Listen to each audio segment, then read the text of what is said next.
Did you know that the reason that the sun and the moon appear to be the same size in the sky is actually because the sun is 400 times bigger than the moon, and the sun is 400 times further from the earth than the moon is. So that's why. It's just science and math, you guys. It's not like God made them the same size for important reasons and celestial events. This is my driver. You guys take the magic and fun out of everything and call it science, I swear to God. Okay, so I have a real question for you guys. Why every time I post about the moon landing, people get so mad in the comments arguing about how it's not fake?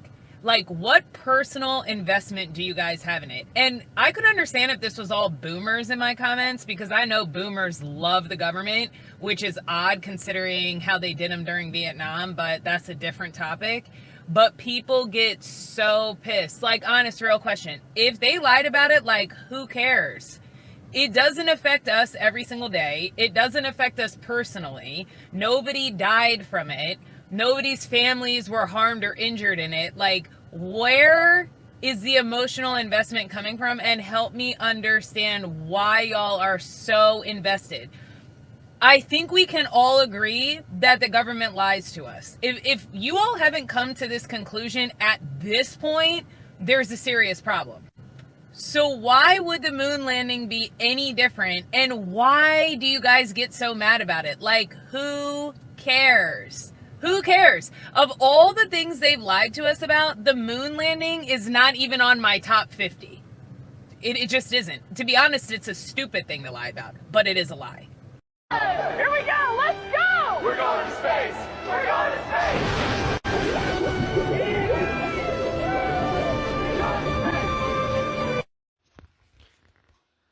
Bro, did you know that the clouds are like only a couple thousand feet away, but the moon is like 280,000 miles away? And the sun, that's crazy, bro. It's like 93 million miles away. Even though you can see the sun in the clouds, and the sun and the moon are the same size and appear to be the same distance away, bro. It's crazy, bro. I'm tripping right now. And then the stars that are right below the moon or by the moon that you can zoom in on with a camera. Bro, I didn't know, but those are zillions and billions and trillions and bazillions of light years away. I mean, they're right up by the moon. I mean, you would think they're not that far, but NASA, bro, I mean, look at that logo. Does that tell you anything? I mean, damn. Why are there people who don't believe this? And did you know that it's like 87 bazillion trillion billion trillion light years away, but there's this galaxy, bro, and it's got this planet, and it's 87 bazillion times bigger than the Earth, and it's got like 800 bazillion suns, and all those suns are 8 billion times bigger than our sun, and it's got like a bazillion of them. Are you... This is so crazy. It's amazing what NASA knows. They're so smart. I mean, you would never think this either. But NASA, man, you gotta trust them, bro. Let's watch NASA's most recent rocket launch. Artemis 2. They're going to the moon. Or are they?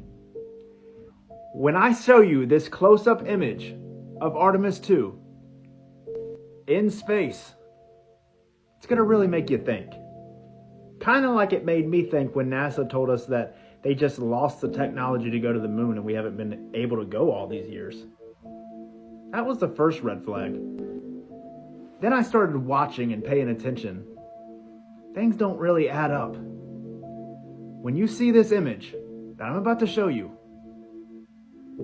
I don't know. You be the judge. All I can say is, and here we are, they're in space. Artemis 2. What is that? Why is it wrinkled like that? Why does this thing look like a giant inflatable? And why does it look like it's either underwater or really inflated? When we saw Tiny Earth, people asked our crew what impressions we had. And honestly, what struck me wasn't necessarily just Earth, it was all the blackness around it. Earth was just this lifeboat hanging undisturbingly in the universe. Uh-oh. Uh-oh. So... Change the subject. I may have not learned, I know I haven't learned, everything that this journey has yet to teach me.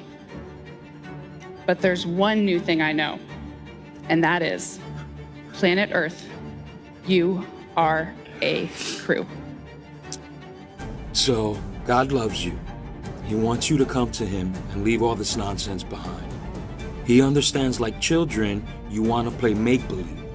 As a child, you want to pretend that you're doing this amazing thing in imagination land and all these other things are possible.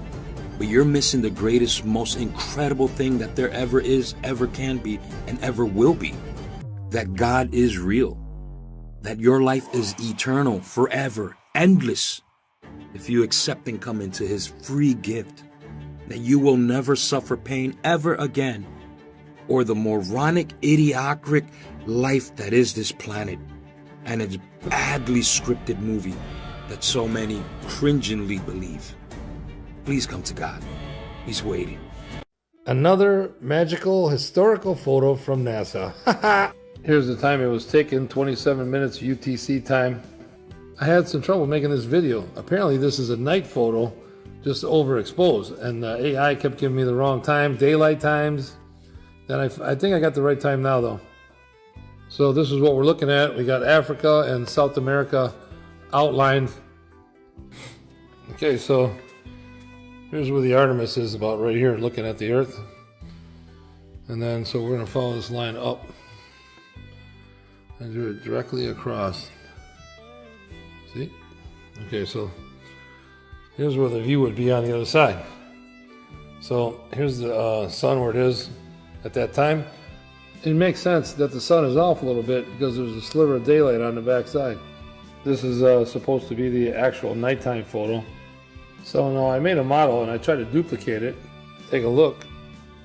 Now let's compare it to the timeanddate.com daylight map at the same time. Let's see if the amount of daylight matches on the other side.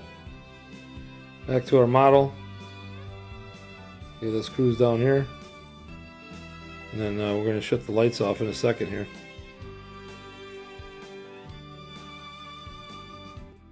So here we go, side by side. And you can see Canada, Mexico, United States are in the dark. They shouldn't be in the dark, but they're in the dark. That's a big problem. Let's cruise over to the other side. And let's take a look at the land that should be lit up. You got half of India, Kazakhstan, Iran, Saudi Arabia, half of Russia on the bottom. I know this is going to happen because the size of the ball compared to the amount of daylight we have on different parts of the world doesn't work. There's too much daylight for the size of the ball. And then I'll see something like this, and they'll say, look, the twilight goes past the great circle. It goes, so it lights up past where you would see.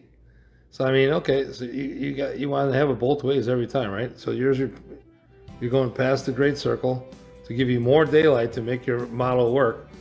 But then, when you get in this position right here, you should have a ring of daylight around the whole thing. Do you see a ring of daylight around the whole thing?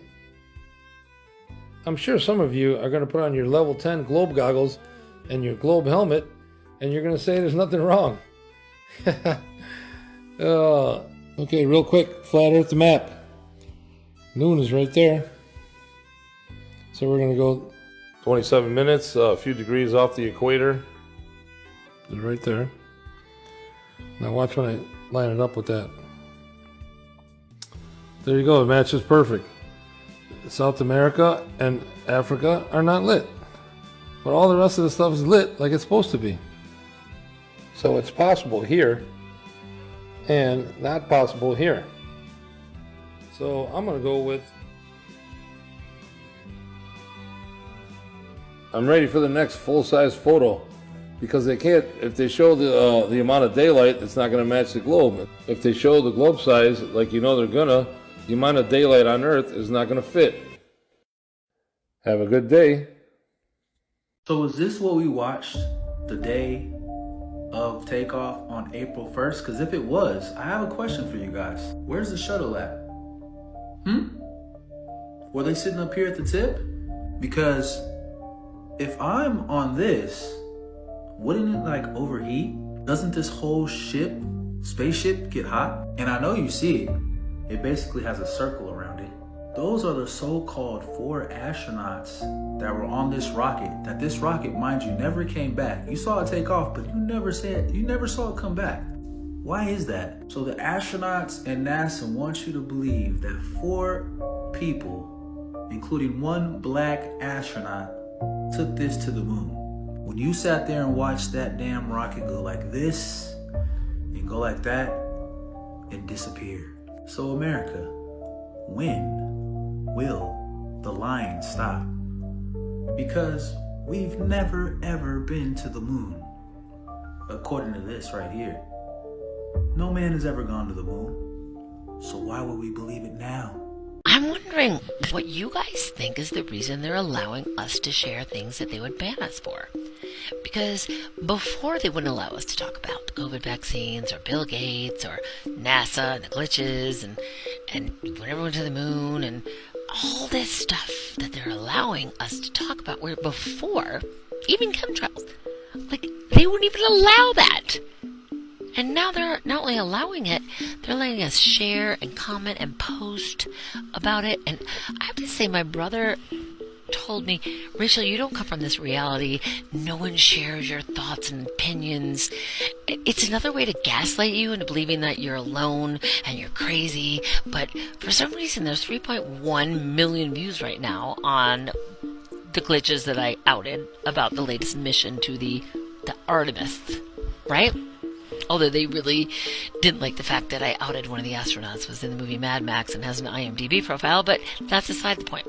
Most of the shit that we were put in Facebook jail, which I felt like was just a precursor for like thought crimes, like Minority Report, hashtag 2026. But do you think that maybe, because my theory is, they're allowing you to out yourself as dude, I'm already on the list, but for people now that are allowed to talk about like chemtrails or Bill Gates and all this shit that they would put us in Facebook jail or delete us.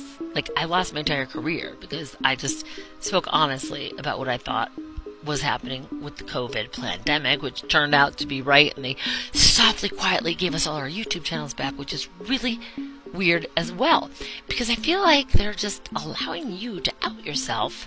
They've got surveillance now where they know you're creating your own comments and sharing, so it's gonna be really easy for them to find out who are the dissenters, and because there's no other way or reason I feel like they're doing it. I'm okay, I'm on a list and no weapon formed against me can harm me, but what do you think?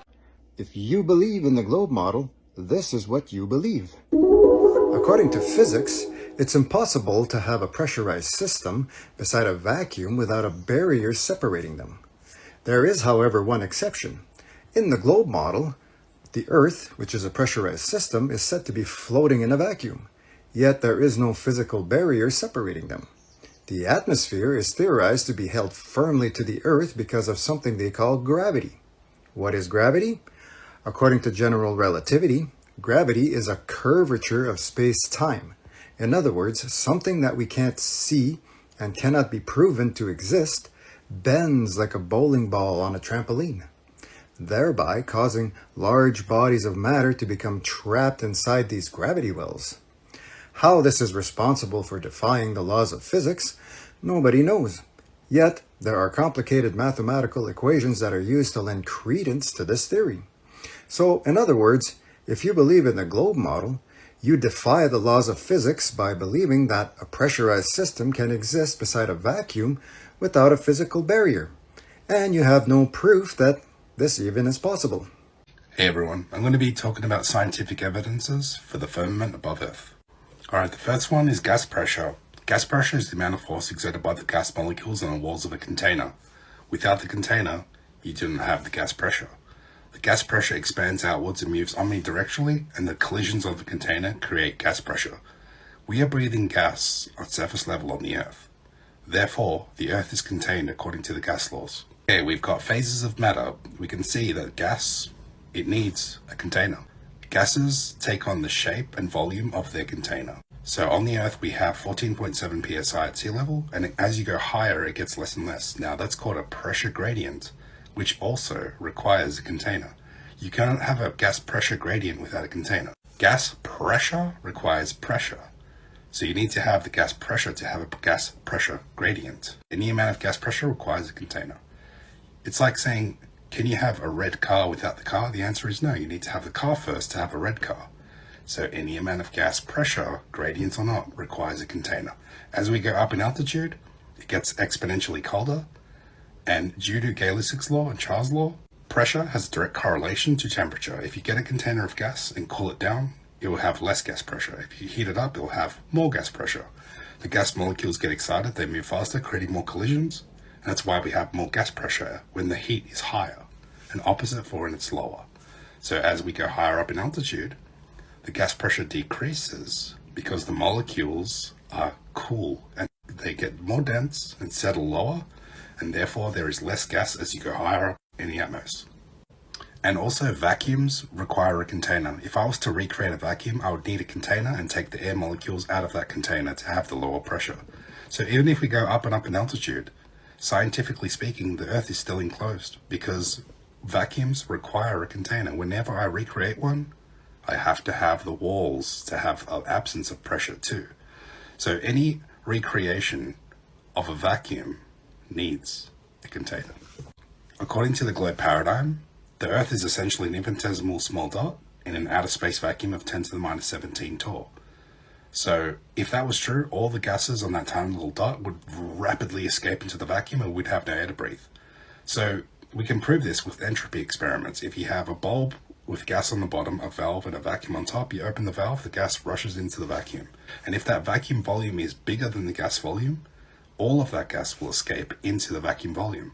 So look, we have the tiny little Earth there in respect to this infinite giant space vacuum.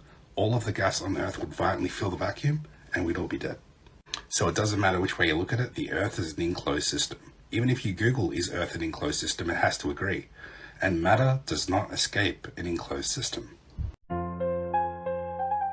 Yeah. It's dedicated to the truth seekers. The ones living below the firmament knowing the deal. It's all good, baby, baby. Check.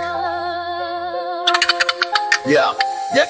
It was all a dream, I used to read NASA tales. Apollo and Artemis, Hollywood veils. Posters on my wall every Saturday night. Watching them stage the moon landing in plain sight. I let my tape rock till my tape pop. Smoking herb in the basement watching CGI flop. Way back when I had the red and black lumberjack, singing through the fraud like a laundry rack. Biggie! Biggie, biggie, biggie, can't you see? This Artemis mission trickery. They cast in a spell from a hollow dome. All the masses just follow the tone. Yeah, NASA's a cartel, Artemis is a hype. Selling CGI dreams at $1 trillion price. No boots on the soil, just swagers in the room. Another Hollywood reboot, a high budget tune. They're guarding the dome while they pickpocket the core. NASA's just a beater and we're kicking down the door. Nixon had a landline straight to the moon, but Artemis buffering, man, it's all a caught. The flat Earth map dates back over 1,000 years. This map is credited to being created by a Persian astronomer. His name was Al-Biruni and he lived between 973 AD to 1048 AD. It's the official map of the United Nations and also the United States Geological Survey. It used to be present in many places before the creation of NASA and the Antarctic Treaty in 1959. Here you see it with Admiral Byrd. This map has been restored by Dmitry from Russia with suggestions of mine, Eddie Alenkar, known by my YouTube channel Flat Earth Banjo, I asked Mitri to include the Bermuda Triangle and Point Nemo, a place deep in the Pacific where NASA buries rockets. Then Robert Tozzi, a professional mapmaker, came along and enhanced the map even more. There are many people now selling this map online, but if you could order it from my online store, I would greatly appreciate it. Visit my online store now and order one of the items. I humbly thank you.